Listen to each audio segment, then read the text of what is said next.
Hello friends, अक्टूबर month की शुरुआत है और आप देख सकते हैं मेरे मोगरा के पौधे पर अभी भी कितनी अच्छी फ्लावरिंग हो रही है।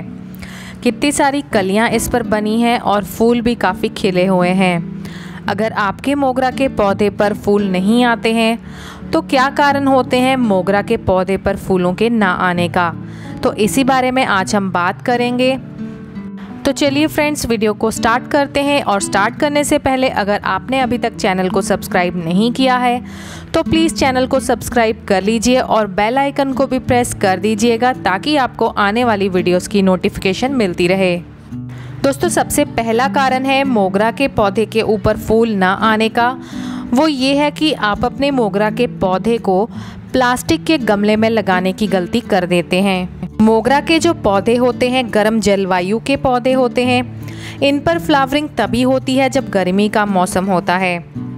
इसलिए जब गर्मी का मौसम होता है और हम अपने मोगरा के पौधों को प्लास्टिक के गमले में लगाने की गलती कर देते हैं तो प्लास्टिक के गमले हीट को जनरेट करते हैं, जिसकी वजह से मोगरा के पौधे की जड़ें खराब होने लग जाती हैं। मोगरा के पौधे को लगाने के लिए मिट्टी या सीमेंट का गमला ही हमें इस्तेमाल करना चाहिए, या फिर आप इसे सीधे तौर पर कच्ची ज़मीन में लगा सकते हैं। इस तरह से अगर आप मोगरा के पौधे को मिट्टी या फिर सीमेंट के गमले में लगाते हैं या फिर कच्ची ज़मीन में लगाते हैं तो आपका मोगरा का पौधा स्वस्थ रहेगा और उस पर ज़्यादा फूल भी खिलकर आएंगे। दूसरा कारण है कि हमारे मोगरा के पौधे के ऊपर फूल नहीं आ रहे हैं, वो इस वजह से होता है जब हम अपने मोगरा के पौधे को शेडी एरिया में रख देते हैं या फिर उस जगह पर रखते हैं जहां पर इस पर सिर्फ 1 से 2 घंटे की धूप ही मिल पाती है। जैसे कि मैंने आपको बताया, मोगरा का पौधा गर्म जलवायु का पौधा है, तो उसी वजह से मोगरा के पौधे के ऊपर अच्छे फूल खिलने के लिए अच्छी तेज़ धूप चाहिए होती है। जितनी ज़्यादा गर्मी मोगरा के पौधे को मिलती है उतने अच्छे से मोगरा का पौधा फ्लावरिंग करता है। इसलिए ज़्यादा फूलों के लिए मोगरा के पौधे को आप कम से कम 5 से 6 घंटे की धूप में रखें। सीधी धूप जो होती है मोगरा के पौधे के ऊपर अच्छी खुराक का काम करती है, इसलिए ज़्यादा फूल पाना चाहते हैं तो आप अपने मोगरा के पौधे को सीधी धूप में ही रखें, तभी इस पर ज़्यादा फूल खिलकर आएंगे। और तीसरा कारण है कि हमारे मोगरा के पौधे के ऊपर फूलों के ना आने का, वो है न्यूट्रिएंट्स की डेफिशिएंसी। जब हमारे मोगरा के पौधे के ऊपर पोषक तत्वों की कमी हो जाती है तब भी हमारे मोगरा के पौधे फूल देना बंद कर देते हैं। इसलिए महीने में एक बार अपने मोगरा के पौधे के गमले में अच्छी खाद का इस्तेमाल करें, अच्छे न्यूट्रिएंट्स उसमें डालें, तभी आपके मोगरा का पौधा अच्छे फूलों को प्रोड्यूस कर पाएगा। अगर आप पहली बार मोगरा के पौधे को गमले में लगा रहे हैं तो मिट्टी जो आपने तैयार करनी है वो वेल ड्रेन्ड होने के साथ साथ अच्छे पोषक तत्वों से भरी होनी चाहिए। उसके लिए आप बराबर मात्रा में गार्डन सॉइल का यूज़ करें और बराबर मात्रा में ही गोबर की खाद का इस्तेमाल करें। अगर गोबर की खाद आपके पास नहीं है तो आप वर्मी कंपोस्ट का भी इस्तेमाल कर सकते हैं और उसके साथ साथ 10 से 20% की मात्रा आप रेत की इस्तेमाल कर सकते हैं, जिससे हमारे मोगरा के पौधे की जो मिट्टी बनेगी वो भुरभुरी बनेगी और उसमें पानी भी नहीं रुक पाएगा। किसी भी पौधे की मिट्टी को जब हम वेल ड्रेन्ड बनाते हैं तो उसमें पानी का जो निकास है वो अच्छे से हो जाता है, जिसकी वजह से हमारे पौधे हेल्दी रहते हैं और उनमें अच्छी फ्लावरिंग होती रहती है। मोगरा का पौधा एक हैवी फीडर प्लांट होता है।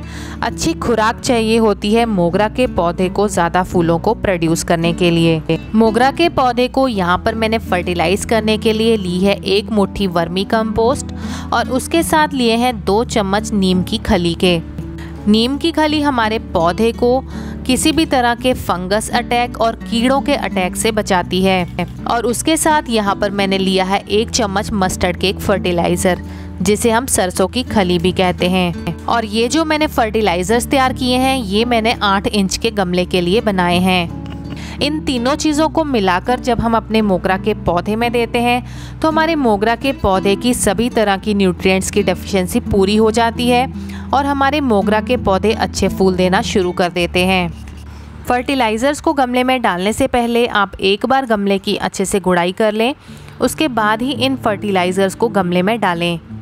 और इन फर्टिलाइज़र्स के साथ अगर आप एप्सम सॉल्ट का भी इस्तेमाल अपने मोगरा के पौधे के ऊपर करते हैं तब भी आपका मोगरा का पौधा अच्छे से फ्लावरिंग करता है। आपको एक छोटा चम्मच एप्सम सॉल्ट का 1 लीटर पानी में डिज़ोल्व करके हफ्ते में एक बार अपने मोगरा के पौधे पर उसकी स्प्रे करनी है।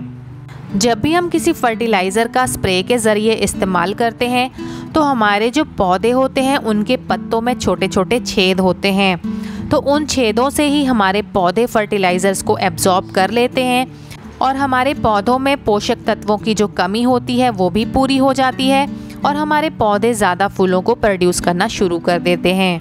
दोस्तों, ऑर्गेनिक फर्टिलाइज़र्स के साथ साथ मोगरा के पौधे में केमिकल फर्टिलाइज़र्स का भी इस्तेमाल करना पड़ता है। जैसे कभी कभी मैं अपने मोगरा के पौधे में DAP फर्टिलाइज़र का भी इस्तेमाल करती हूँ और कभी कभी मैं इसमें NPK फर्टिलाइज़र का भी इस्तेमाल करती हूँ। पर जब भी मैं कोई केमिकल फर्टिलाइज़र अपने मोगरा के पौधे में डालती हूँ तो उसके साथ मैं एक ऑर्गेनिक फर्टिलाइज़र का भी इस्तेमाल करती हूँ। वो इसलिए क्योंकि केमिकल फर्टिलाइज़र्स का इस्तेमाल अगर हम बार बार करते हैं या हमेशा ही हम केमिकल फर्टिलाइज़र का इस्तेमाल पौधों पर करते हैं तो केमिकल फर्टिलाइज़र हमारे पौधों की जो मिट्टी होती है उसकी उपजाऊ शक्ति को कमज़ोर कर देते हैं और पौधों की जड़ों को भी कमज़ोर कर देते हैं।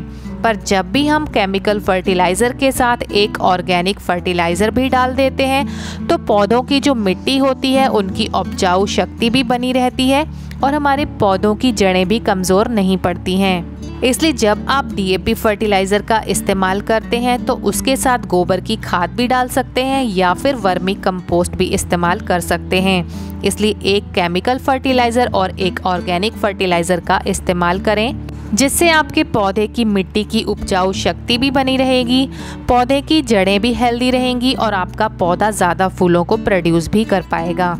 और दोस्तों, एक बात और आपने ध्यान में रखनी है, जब सर्दी का मौसम आता है तब हमारे मोगरा के पौधे फूल नहीं प्रोड्यूस करते हैं। इसलिए उस समय आपने अपने पौधों में किसी भी तरह का फर्टिलाइज़र इस्तेमाल नहीं करना है, क्योंकि सर्दी के मौसम में हमारे पौधे डोरमेंसी में रहते हैं। डोरमेंसी पौधों का रेस्ट पीरियड होता है जब पौधे किसी भी तरह के फर्टिलाइज़र को भी नहीं लेते हैं। इसलिए उस समय आप पौधों में किसी भी फर्टिलाइज़र का इस्तेमाल ना करें। चौथा कारण है कि आपके मोगरा के पौधे के ऊपर फूल ना आने का, वो ये है कि आप अपने मोगरा के पौधे की ट्रिमिंग नहीं करते हैं। महीने में एक बार आप हल्की सी प्रूनिंग अपने मोगरा के पौधे की कर दें और सूखे हुए फूलों को भी साथ के साथ निकालते रहें, जिससे आपका मोगरा का पौधा अच्छे फूलों को प्रोड्यूस करता रहेगा। ट्रिमिंग करने से मोगरा के पौधे के ऊपर नई ब्रांच आती है और मोगरा के जो पौधे होते हैं हमेशा नई ब्रांचेस पर ही फूल देते हैं। इसलिए महीने में एक बार ट्रिमिंग करते रहें और सूखे हुए फूलों को निकालते रहें ताकि आपके मोगरा का पौधा ज़्यादा फूलों को प्रोड्यूस कर पाए। दोस्तों, विंटर सीज़न में आप अपने मोगरा के पौधे की ट्रिमिंग ना करें। जैसे ही फिर से फरवरी का महीना शुरू होता है, स्प्रिंग सीज़न आता है, तब आप अपने पौधे की ट्रिमिंग करना शुरू कर सकते हैं।